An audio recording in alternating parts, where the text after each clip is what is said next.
बाबा, इसका उसका सबका मेरा प्यारा बाबा, मेरा प्यारा बाबा। इसका उसका सबका मेरा प्यारा बाबा, मेरा प्यारा बाबा। दुनिया जिसको ढूंढ रही है।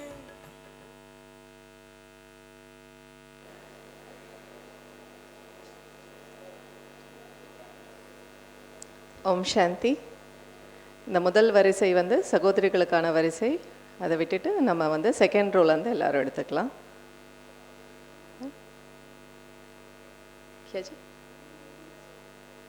पहली लाइन तो बहनों की लाइन है, इसीलिए दूसरे लाइन से ग्रहण कीजिए, इसलिए सेकेंड लाइन में ले लीजिए.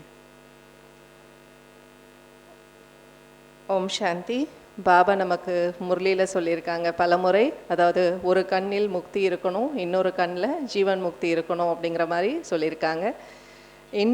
இன்றைக்கு வந்து நம்மிடையே நம்முடைய அன்பு சகோதரர், மூத்த சகோதரர் BK பகவான் பாய்ஜி இருக்காங்க.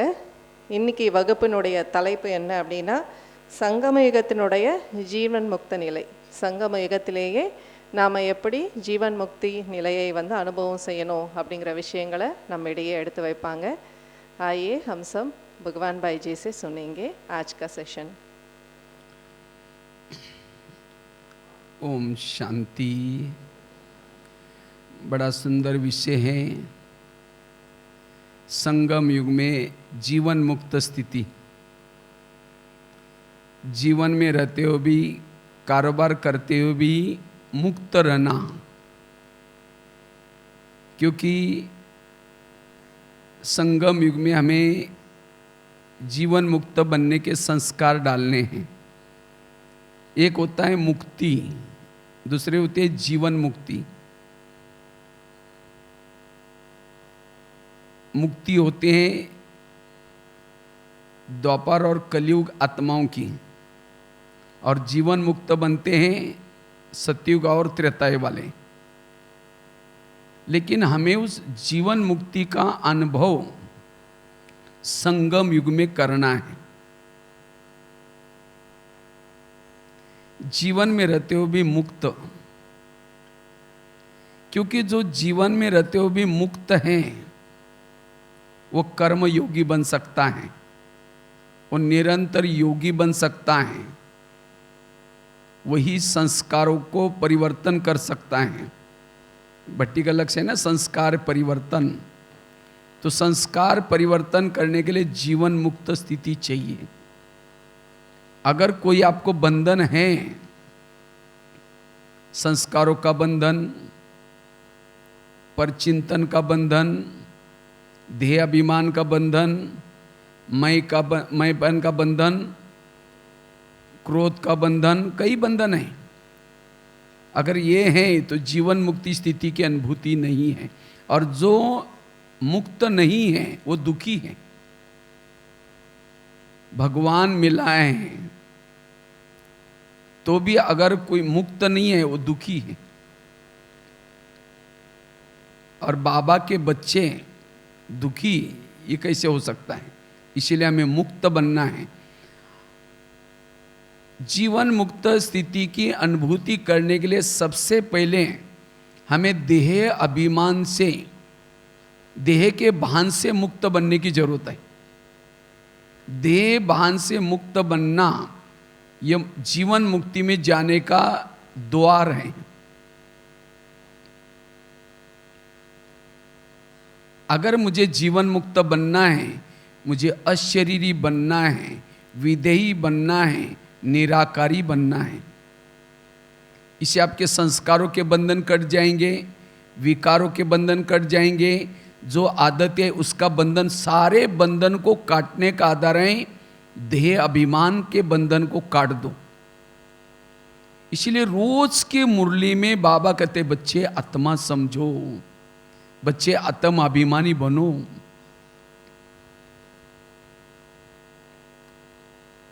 ब्रह्मा बाबा ने सबसे पहला ये पुरुषार्थ किया, दादियों ने भी यही पुरुषार्थ किया.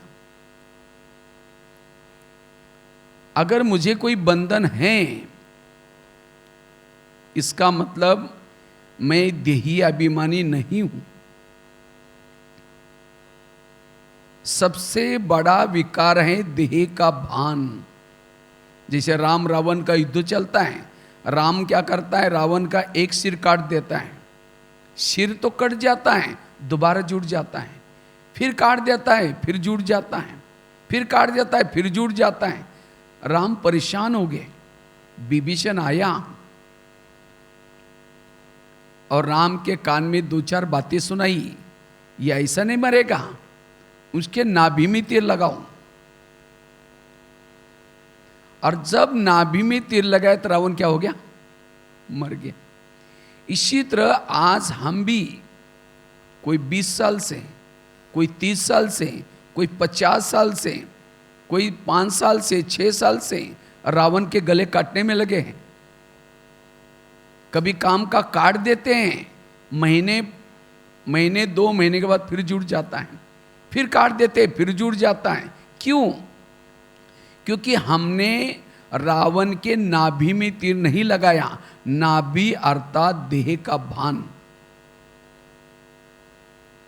इसलिए आपके ये कान में आज सुना रहा हूं, अगर आपको सारे विकारों के गले काटना है, इस देह अभिमान को खत्म करो। मैंने कल अपना अनुभव सुनाया था। एक रद्दी में परिचय मिला, किताब मिला, उसके बाद मैंने करस्पॉन्डेंट का कोर्स किया, और जिस दिन मैं मुरली सुनने के लिए गया था, उसी दिन आत्मा के बारे में मुरली चल रही थी। मैंने उसी दिन अपने हाथ पर लिखा हुआ, यहाँ दोनों हाथ पर भी लिखा है, और मैंने और कुछ नहीं किया, इस आत्मा के पाठ को पक्का करने की कोशिश की। उसके लिए हर घंटे का चार्ट रखा, हर घंटे में चेक करता था मैं आत्मा की कितनी स्थिति है, और इसी एक आत्म अभिमानी स्थिति से आज मुझे मधुवन तक, महारथी तक पहुंचाया।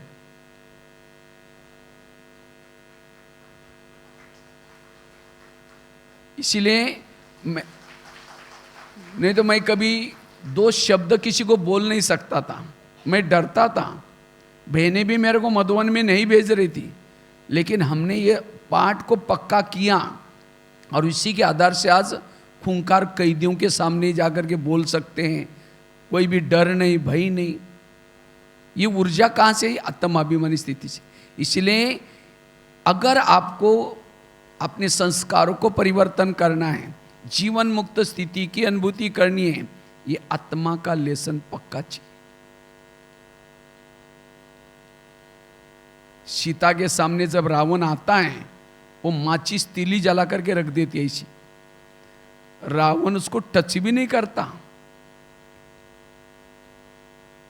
क्योंकि तिल्ली से वो डरता है, लाइट से डरता है। इसी तरह आज हम रावण के राज्य में रहते हैं, तो उस रावण से बचना है, तो ये हमारी आत्मा की तिल्ली ब्रुकुटी में सदा जली रहे हैं। और जिसकी आत्मा की तिली जली है, जो अशरीरी स्थिति में रहता है, आत्मिक स्वरूप में रहता है, उसको अति इंद्रिय सुख मिलता है। आत्मिक स्थिति से हमारे शरीर में सारा दिन वेव्स फैलते, किरणें फैलते हैं, और उसे अतीन्द्रिय सुख मिलता है। और जिसको आत्मिक सुख है, उसकी आंखें खुली हैं, कान खुला है, देखते हुए भी न देखने की अवस्था रहेगी। आत्म अभिमानी स्थिति वाला कोई व्यक्ति के पर, कोई वस्तु के पर कहीं भी प्रभाव में नहीं आएगा, मुक्त रहेगा। उसके सामने सोना रखो, चांदी रखो, धन रखो, कहेगा मुझे कुछ नहीं चाहिए, मुझे जो पाई चाहिए मिल गया। कौन कहेगा? जो आत्मिक स्वरूप में है। आज सतयुग में देवी देवता, इसीलिए उनके चेहरे में खुशी नहीं है। उनके पास सोने के महल है, उनके शरीर बड़े सुंदर है, पुष्पक विमान है, इसीलिए उनके चेहरे में खुशी नहीं है। उनकी खुशी इसीलिए वो आत्मिक स्वरूप उनका अंदर से जागृत है। इसीलिए सतयुग में कोई भी देवी देवता एक दूसरे के ऊपर प्रभावित नहीं होते, क्योंकि उनको अतीन्द्रिय सुख मिल रहे हैं। वो है जीवन मुक्त स्थिति। तो संगम युग में भी मुझे कोई देहदारी आकर्षित ना करे, कोई पद पोजीशन आकर्षित ना करें, कोई मान श्यान आकर्षित ना करें, उसके लिए यह आत्मिक स्वरूप जरूरी है। जीवन मुक्ति स्थिति का आधार ही है। राजा जनक जीवन मुक्त था, राजा था, महल माड़िया सब कुछ थी, लेकिन तो भी क्या था? जीवन मुक्त। तो एक मंत्री ने उसको पूछा, आप ये जीवन मुक्त कैसे हैं? ये संभव नहीं है। राजा जनक को प्रश्न पूछा, आप कैसे जीवन मुक्त हैं? तो उस मंत्री को क्या किया, राजा ने अपने महल में बुलाया और महल में बुला करके क्या किया, एक दीपक दिया, तेल से पूरा भरा हुआ था। दीपक दिया, उसको जलाया और कहा कि पूरा मेरा महल देख के आना, महल में क्या क्या है, कौन कौन है, ये सब देख के आना। लेकिन याद रखना, ये सब कुछ देखते हुए भी तेल गिरना नहीं चाहिए, बाती बुझनी नहीं चाहिए। अगर ऐसा होगा तो आपका सिर काटा जाएगा, शरीर से सिर अलग किया जाएगा। तो मंत्री तो डर गया। तो ऐसा तेल लेकर के, दीपक लेकर के जाता है, उसको याद रहता है तेल गिरना नहीं चाहिए, बाती बुझनी नहीं चाहिए, तेल गिरना नहीं चाहिए पूरा। उसके रास्ते में राजा जाने ने कुछ लोगों को भेजा था, जाओ उसको पूछो कि कहाँ से आए, क्या ढूंढ रहे, दिन में दीपक क्यों जगाया, उसको डिस्टर्ब करो। जब वो मंत्री जाता है महल में, लोग डिस्टर्ब करते, उसके तरफ ध्यान ही नहीं था। उसको पता है कि अगर मेरा ध्यान हट जाएगा तो मेरा सिर अलग हो जाएगा, सजा मिल जाएगी। पूरा चक्कर लगा के आया वो मंत्री और लाने के बाद कहा कि देखो मैं विजयी बन गया हूं, तेल नहीं गिरा, बाती नहीं बुझी। तो उसी समय राजा जनक ने मंत्री को पूछा, आपने महल में क्या क्या देख के आए, आपको महल कैसा लगा, रास्ते में कोई लोग मिले? कहते नहीं नहीं, मेरा ध्यान ही नहीं था उधर, मेरा ध्यान पूरा दीपक के ऊपर था, इसलिए महल मैंने देखा भी नहीं। तो कहा कि प्रश्न पूछा था ना आपने, आप जीवन मुक्त कैसे हैं? परमात्मा ने मुझे इस धरती पर भेजा है और कहा कि तुम्हारे आत्मा का दीपक बुझना नहीं चाहिए। अगर दीपक बुझेगा आपको सजा मिलेगी, इसीलिए मैं इस महल में, माड़ी में, सब में रहता हूं, लेकिन मेरा ध्यान इसके तरफ नहीं है, मेरा ध्यान मेरे दीपक के ऊपर है। यह है जीवन मुक्त स्थिति। तो आज हमें भी बाबा ने यही तो डायरेक्शन दिया, बच्चे चलते फिरते, कर्म करते, ऑफिस का काम करते, कैसे रहो, अपना ध्यान कहाँ रखो? दीपक के ऊपर, आत्मा के स्वरूप में। लेकिन हम क्या करते हैं, किसी ने अपमान किया, संकल्प करना शुरू करते हैं, किसी ने निंदा की, किसी ने महिमा की। ये सारे लोग आपका दीपक बुझाने वाले हैं। इसलिए अगर जीवन मुक्त की स्थिति की अनुभूति करना चाहते हो, ये अशरीरी स्थिति, आत्मिक स्थिति बड़ी जरूरी है। और जिसकी आत्मिक स्थिति है उसको किसी के भी दोष दिखाई नहीं पड़ते। आज बाबा हर बच्चों को कहता है, मीठे बच्चे, प्यारे बच्चे। क्यों? बाबा निराकारी स्वरूप में रहता है, इसीलिए बाबा को किसी के दोष नहीं दिखते हैं।